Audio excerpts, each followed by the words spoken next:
LPST rank ഹോൾഡർമാരുടെ സമരം 1 മാസം പിന്നിട്ടിട്ടും സർക്കാരിന് അനങ്ങാപ്പാറ നയം. സമരം അവസാനിപ്പിക്കണമെന്ന് ആവശ്യപ്പെട്ടുള്ള ഒരു കത്ത് നൽകിയതല്ലാതെ നിയമന വിഷയത്തിൽ യാതൊരു ഉറപ്പും സർക്കാർ ഇതുവരെയും നൽകിയിട്ടില്ല. ഉദ്യോഗാർത്ഥികളെ വീണ്ടും വഞ്ചിക്കാനുള്ള ശ്രമമാണ് ഇതിന് പിന്നിലെന്ന് സമരത്തിന്റെ തീവ്രത കുറിച്ച് നിയമ നടപടികൾ വീണ്ടും വൈകിപ്പിക്കാനാണ് സർക്കാരിന്റെ ശ്രമം. അതിനാൽ സമരം കൂടുതൽ ശക്തമാക്കാനാണ് സമരസമിതിയുടെ തീരുമാനം.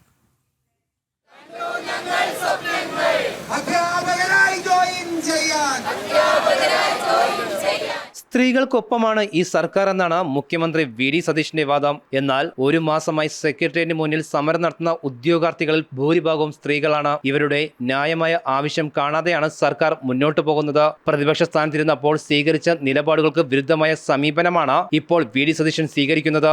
ഉദ്യോഗാർത്ഥികളുടെ ആവശ്യം അംഗീകരിക്കുന്നതിന് പകരം വീണ്ടും അവരെ വഞ്ചിക്കുന്ന സമീപനമാണ് സർക്കാർ സ്വീകരിക്കുന്നത്. വിദ്യാഭ്യാസ മന്ത്രിയുടെ ഓഫീസിൽ നിന്നും ഒരു കത്ത് മാത്രമാണ് സമരസമിതിക്ക് നൽകിയിട്ടുള്ളത്. അതിൽ പരാമർശിക്കുന്നത് പോലും സമരം ഉടൻ അവസാനിപ്പിക്കണമെന്നും നിങ്ങളുടെ ആവശ്യങ്ങൾ 2 മാസത്തിനു ശേഷം പരിഹരിക്കാമെന്നാണ്. ഇതിലെ ഇരട്ടത്താപ്പ് മനസ്സിലാക്കാവുന്നതാണ്. അതിനാലാണ് ഉദ്യോഗാർത്ഥികൾ സമരം ശക്തമാക്കാൻ തീരുമാനിച്ചത്. മുഖ്യമന്ത്രിയോ വിദ്യാഭ്യാസ മന്ത്രിയോ സമരപന്തലിൽ വന്ന് ഉറപ്പു നൽകാതെ സമരത്തിൽ നിന്നും പിന്നോട്ട് പോകില്ല എന്നാണ് സമരസമിതി അറിയിച്ചിട്ടുള്ളത്. കഷ്ടപ്പെട്ട് പഠിച്ചാണ് റാങ്ക് ലിസ്റ്റിൽ പേര് വന്നത്. അതിനാൽ ജോലി ആരുടെയും ഔദാര്യമല്ല, അവകാശമാണ്. BJPയും NDA ഘടകകക്ഷികളും സമരത്തിന് പൂർണ്ണ പിന്തുണ നൽകിയിട്ടുണ്ട്.